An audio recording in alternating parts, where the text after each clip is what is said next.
Hello and welcome to code with RSV. आज की video में हम लीड कोड की प्रॉब्लम नंबर 125 वैलिड पैलिंड्रोम को डिस्कस करेंगे। हम देखेंगे कि इस प्रॉब्लम को हम कैसे अप्रोच कर सकते हैं और सी शार्प में इसके लिए हम कोड कैसे लिख सकते हैं। तो चलिए स्टार्ट करते हैं। तो इस प्रॉब्लम में हमें एक फ्रेज यानी कि एक स्ट्रिंग मिलती है इनपुट के तौर पे और हमें चेक करना है कि वो पैलिंड्रोम है कि नहीं। बट ये स्ट्रेट फॉरवर्ड पैलिंड्रोम चेक नहीं करना है, उसमें हमारे को पहले दो ऑपरेशंस परफॉर्म करने हैं कि ऑल अपर केस लेटर्स को लोअर केस लेटर्स में कन्वर्ट कर देना है। यानी कि जैसे इस एग्जाम्पल में ए एक अपर केस है और यहाँ पे पी एक अपर केस है, तो जब मैं इसको पैलिंड्रोम के लिए चेक करूंगा उससे पहले मुझे ये दोनों स्मॉल में कन्वर्ट कर देने, स्मॉल ए स्मॉल पी में। And second, removing all non alpha numeric characters. तो अल्फा न्यूमेरिक कैरेक्टर्स होते हैं जिसमें लेटर्स या नंबर्स होते हैं। तो कोई भी ऐसा कैरेक्टर जो हमारा ए से जी के बीच में या कैपिटल ए से कैपिटल जी के बीच में और 0 से 9 के बीच में, ये होते हैं हमारे अल्फा न्यूमेरिक कैरेक्टर। इस रेंज से बाहर मेरा कोई भी कैरेक्टर आएगा तो वो रिमूव हो जाएगा। जैसे इसमें स्पेस है, काफी जगह कॉमा है, यहाँ पे कोलन है, ये सारी चीजें आपको रिमूव करके उसके बाद आपको वेरीफाई करना है। तो इसके ऊपर जब ये सारे ऑपरेशन परफॉर्म होंगे तो ये इस तरीके से कुछ एक स्ट्रिंग बन जाएगा। तो इनिशियली जो आपको लग रहा होगा कि ये एक पैलिंड्रोम नहीं है, पर अगर ये दोनों ऑपरेशन परफॉर्म होने के बाद अगर हम देखें तो ये एक्चुअली एक पैलिंड्रोम बचता है हमारे पास। तो इस प्रॉब्लम को अप्रोच करने का सबसे पहला तरीका ये है कि मैं अपनी स्ट्रिंग पे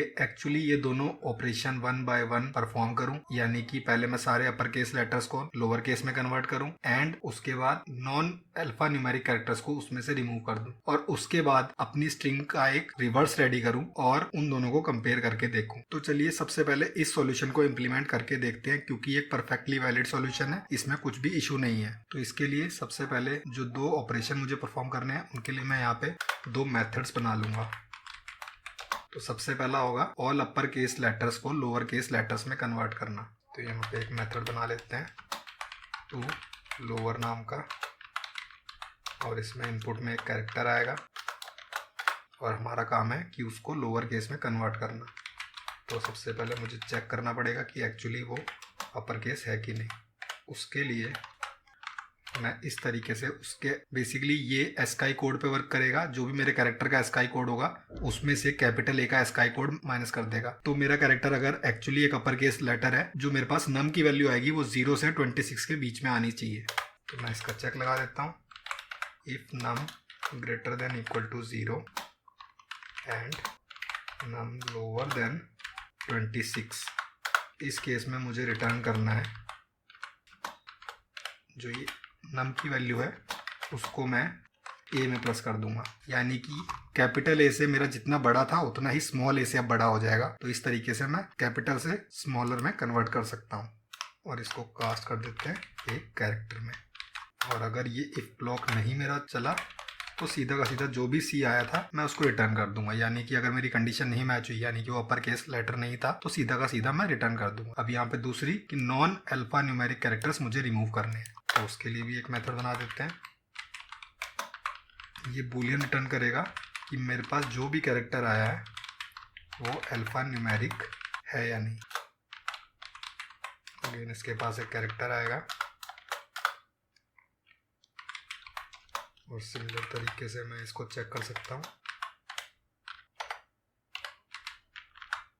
जैसे मैंने कैपिटल ए के लिए चेक किया था उसी तरीके से मैं स्मॉल ए के लिए भी चेक कर सकता हूँ एंड नंबर के लिए भी मैं इसी तरीके से चेक कर सकता हूँ। केस में यहाँ 0 यूज होगा। तो मुझे अब यहाँ पे अपर केस के लिए चेक करने की जरूरत नहीं है, क्योंकि अगर मेरा अपर केस होगा तो मैं ऑलरेडी पहले उसको लोअर केस में कन्वर्ट करके उसके बाद अल्फा न्यूमेरिक चेक कर सकता हूँ। तो यहाँ पे सिर्फ इन दो के बेस पे मैं कंडीशन लगा दूंगा। तो अगर num greater than 0 and lower than 26 है या फिर नम 1 ग्रेटर देन 0 या फिर लोअर देन इक्वल टू 9 है, यानी 0 से 9 के बीच में, तो भी ये कंडीशन मेरी सही है। तो यहाँ से ये रिटर्न कर देगा ट्रू, अदरवाइज रिटर्न फॉल्स। तो इस पॉइंट पे ये दोनों मेरे मेथड रेडी हो गए। अब अपना लॉजिक एक्चुअली इंप्लीमेंट करते हैं। तो स्ट्रिंग पे डायरेक्ट मुझे रिवर्स और ये सारे ऑपरेशन परफॉर्म करने से अच्छा है मैं लिस्ट निकाल लूंगा, जिससे मेरे कैरेक्टर रिमूव करना मेरे को इजी हो जाए। क्योंकि स्ट्रिंग इम्यूटेबल होती है, उस पर मैं ये ऑपरेशन परफॉर्म नहीं कर पाऊंगा रिमूव करने का। तो इसके लिए मुझे लिस्ट बनाना ज़्यादा बेटर है। कैर लिस्ट कर देते हैं एक।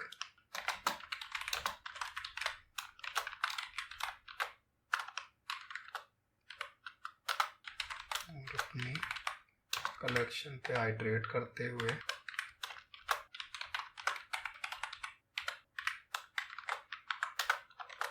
अब जो भी कैरेक्टर हमारा एक्चुअली अल्फा न्यूमेरिक निकलेगा उसको हम इस लिस्ट में ऐड कर लेंगे। सिंपली मुझे यहाँ पे इतना करना है, कैर सी इक्वल टू, पहले मैं 2 लोअर कर लेता हूँ इस पर, एस ऑफ आई। यहाँ से जो भी वैल्यू रिटर्न होगी कैर सी में असाइन कर लेनी है मुझे। और उसके बाद if is alphanumeric C char list dot add C. तो मैंने 2 लोअर में कास्ट करा और उसके बाद चेक करा, अगर अल्फा न्यूमेरिक है तो मैंने अपने लिस्ट में ऐड कर लिया। तो इस पॉइंट पे मेरा इस तरीके की कुछ लिस्ट बन जानी चाहिए पूरी की पूरी इन कैरेक्टर्स के साथ। और इसके बाद मैं इसको रिवर्स करके कंपेयर कर सकता हूँ। तो रिवर्स के लिए आपका सिंपल लॉजिक होता है कि आप एक फॉर लूप यहाँ पे चला सकते हैं और उसके बेस पे एक दूसरी लिस्ट में इसको डाल सकते हैं वैल्यूज। तो उसके लिए मैं यहाँ पे लॉजिक नहीं लिख रहा हूँ क्योंकि इनबिल्ट C# में ये लॉजिक मिलता है और आप गूगल करके इजीली चेक कर सकते हैं कि कैसे आप एक फॉर लूप के थ्रू इसको आइटरेट करके एक दूसरी रिवर्स लिस्ट बना सकते हैं। तो मैं अभी सिंपली यहाँ पे इसके लिए रिवर्स लिस्ट नाम से एक न्यू लिस्ट बना लूँगा कैर लिस्ट के बेस पे और सिंपली इस पे रिवर्स लिस्ट पे डॉट रिवर्स मेथड कॉल कर दूंगा जिससे ये एक्चुअली रिवर्स्ड हो जाएगी। फाइनली सिंपली मुझे रिटर्न करना है कैर list dot sequence equal reverse list. तो अगर आप C# नहीं यूज़ कर रहे हैं, कोई और लैंग्वेज यूज़ कर रहे हैं जिसमें डायरेक्ट ऐसे रिवर्स और सीक्वेंस इक्वल का मेथड नहीं होता है इनबिल्ट, तो आप सिंपली ये दोनों काम एक फॉर लूप से कर सकते हैं। आप कंपेयर करते टाइम दोनों लिस्ट को आइटरेट करके उनके आपस में एलिमेंट सेम इंडेक्स से कंपेयर करने हैं एंड रिवर्स आप रिवर्स ऑर्डर में उसको आइटरेट करके एक दूसरी लिस्ट पॉपुलेट कर सकते हैं। तो अभी के लिए इसको रन करके देखते हैं कि तो सारे टेस्ट केस एक्सेप्ट हो गए हैं और इवन मैं चाहूँ तो इसको सबमिट करके भी देख सकता हूँ।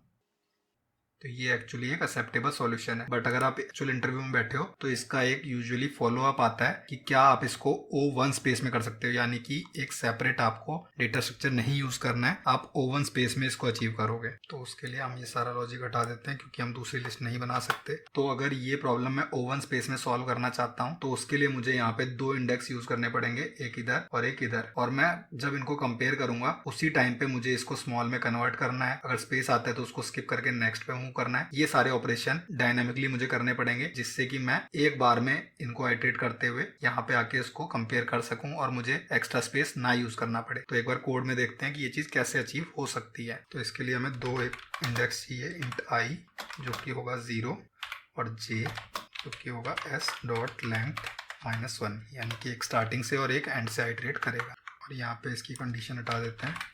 अब यहाँ पे हम वाइल लूप यूज करेंगे, while i lower than j। किसी भी पॉइंट पे अगर i और j इक्वल हो गए हैं या j छोटा हो गया i से, यानी कि हम अपनी स्ट्रिंग का मिड पार कर चुके हैं और हम श्योरिटी के साथ कह सकते हैं कि ये स्ट्रिंग एक पैलिंड्रोम है।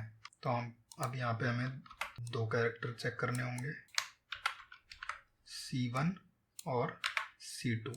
एक i से निकला है, एक j से, दोनों को मैंने 2 लोअर कर लिया। और अगर इज अल्फा न्यूमेरिक C1, मैंने अगर C1 को चेक किया और वो अगर अल्फा न्यूमेरिक नहीं है तो मैं यहाँ पे i को ++ कर दूंगा, यानी कि अगर मेरे को कोई भी यहाँ पे कैरेक्टर मिलता है, जैसे ये स्पेस जिस पॉइंट पे मुझे मिलेगा i से, तो मैं इसको स्किप करके आगे बढ़ जाऊंगा। सिमिलरली एल्स, और इस कंडीशन को मैं कॉपी कर लेता हूँ।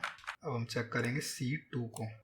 अगर C2 मुझे यहाँ पे अल्फा न्यूमेरिक नहीं मिलता तो मैं करूँगा j -, यानी सिमिलरली अगर पीछे से आते टाइम मुझे यहाँ पे कोई भी ऐसा कैरेक्टर जैसे ये स्पेस और कोलन मिलेंगे तो इनको भी स्किप करके मुझे आगे बढ़ जाना है। और अगर ये दोनों कंडीशन मेरी मैच नहीं करी तो मैं चेक करूँगा कि क्या ये दोनों कैरेक्टर इक्वल हैं या नहीं। यानी कि इस पॉइंट पर मैं ये जानता हूँ कि मेरे कैरेक्टर अल्फा न्यूमेरिक है, तो अगर ये दोनों इक्वल नहीं है तो सीधा मैं रिटर्न फॉल्स कर सकता हूँ यहाँ से, यानी कि मेरी स्ट्रिंग पैलिंड्रोम नहीं है। उसमें अल्फा न्यूमेरिक स्किप करने के बाद भी मेरे पास ऐसे 2 कैरेक्टर मिल गए जो मैच नहीं कर रहे थे, पैलिंड्रोम नहीं बनने दे रहे थे। और फाइनली अगर ये मैच कर रहे हैं तो सिंपली मुझे यहाँ पे i++ और जे माइनस माइनस कर देना है। जैसे यहाँ पे ए और ए मेरा मैच करेगा तो मैं दोनों से आगे बढ़ जाऊंगा, इधर एम पे आ जाऊंगा और इधर नेक्स्ट ये स्पेस पे आ जाऊंगा, जो कि नेक्स्ट आइटरेशन है मेरा स्किप होना है। इस तरीके से मैं चेक करूंगा और अगर पूरा वाइल लूप मेरा ये पार हो गया, यहाँ से रिटर्न फॉल्स कभी नहीं हुआ, यानी कि मेरा पैलिंड्रोम है, मैं सिंपली यहाँ से रिटर्न ट्रू कर दूंगा। को रन करके देखते हैं तो हमारे सारे केस इसमें भी पास हो रहे हैं। और अगर इसको मैं सबमिट करूं तो मेरा सॉल्यूशन ये यहाँ एक्सेप्ट भी हो गया। तो इस तरीके से हम इस प्रॉब्लम को अप्रोच कर सकते हैं और इसको सॉल्व कर सकते हैं। अगर आपको ये वीडियो अच्छा लगा तो इसे लाइक करें और ऐसी और वीडियोस के लिए चैनल को सब्सक्राइब करें।